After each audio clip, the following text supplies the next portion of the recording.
नमस्कार दोस्तों, मैं शिवशंकर सिंह। स्वागत है आपका मिशन पॉजिटिविटी टू प्रोडक्टिविटी में। और आज मैं आपसे बात करूंगा कि लोन कब लेना चाहिए। दोस्तों, ये बड़ी विकट समस्या है छोटे बड़े मझोले सभी बिजनेसमैन का। इवन आजकल जो हमारे युवा व्यापारी आ रहे हैं, स्टार्टअप लेकर आ रहे हैं, और दो तथ्य एक साथ चल रहे हैं कि हम दुनिया के सबसे ज्यादा स्टार्टअप वाले देश हैं, और वहीं पे एक दुर्भाग्य भी साथ में चल रहा है कि सबसे ज्यादा तेजी से स्टार्टअप बंद हो रहे हैं। ये बंद क्यों हो रहे हैं? इसलिए बंद हो रहे हैं कि ज्यादातर युवाओं के अंदर ये भावना आ गई है कि फंडिंग ले लो। अरे भाई, फंड का फंडामेंटल भी तो जानना जरूरी है। तो आज एक छोटी सी घटना के साथ मैं शेयर करता हूं कि लोन कब लेना चाहिए। बहुत ही सिंपल बात है, मेरे 27 सालों के अनुभव के आधार पे मैं बात कहता हूं, और एक मैं रियल लाइफ स्टोरी भी आपको सुनाऊंगा जो मेरे साथ गुजरी और जिसने मुझे बताया कि लोन कब लेना चाहिए। तो दोस्तों, बने रहिएगा मेरे साथ अंत तक इस वीडियो में, तो आपको आज पता चलेगा कि फंड का फंडामेंटल क्या होता है और लोन कब लेना चाहिए। बहुत ही सिंपल बात है, लोन कब लेना चाहिए। स्केलेबिलिटी और प्रॉफिटेबिलिटी यदि है तब तो हमें लोन लेना चाहिए, अदरवाइज आपके बिजनेस का फंडामेंटल पूरी तरह से गड़बड़ है। मेरी बात आप समझ रहे होंगे, क्योंकि 27 सालों से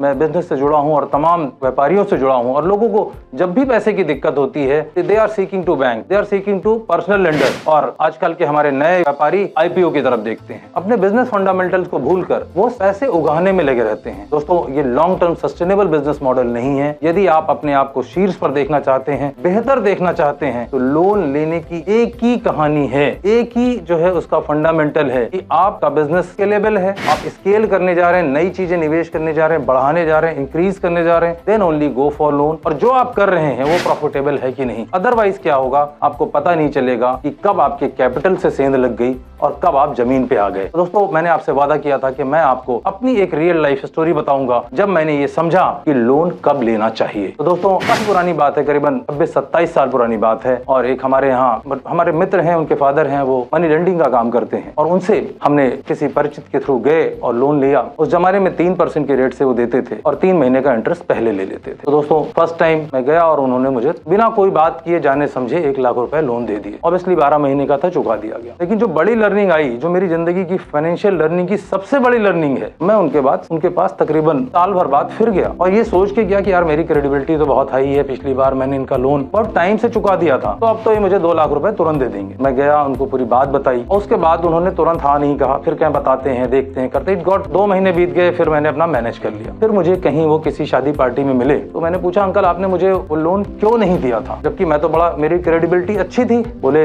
बेटा तुमने जब पहली बार आए थे तो तुमने कहा था मुझे बिजनेस बढ़ाने के लिए लोन चाहिए, और दूसरी बार जब तुम आए थे तुमने कहा था मुझे किसी का पेमेंट चुकाना है। तो जब तुम्हें पेमेंट चुकाना था तो उस पैसे से कोई भी प्रॉफिटेबिलिटी नहीं होनी थी, कोई भी स्केलेबिलिटी नहीं होनी थी, इसलिए मैंने तुम्हें लोन देने से मना किया। तो दोस्तों, मेरी इस कहानी से भी यही शिक्षा मिलती है कि लोन तभी लेना है जब स्केलेबिलिटी हो और जब प्रॉफिटेबिलिटी हो। और आज मैं अपने इस वीडियो के माध्यम से उनका बहुत आभार व्यक्त करना चाहता हूं कि जो उन्होंने उस वक्त उन्हें ये सीख दी थी, जिसने जिंदगी भर मुझे फाइनेंशियल नॉलेज दी, और अब मैं समझ के लोन लेता हूं कि कब वो स्केलेबल और प्रॉफिटेबल है, then only I go to bank and ask for a loan, otherwise I never go to loan. तो thank you so much, keep watching my videos. मुझे उम्मीद है कि आपको भी ये बात समझ में आ रही होगी, रियल लाइफ बिजनेसमैन एक्सपीरियंस को समझकर कि लोन कब लेना है। Thank you so much.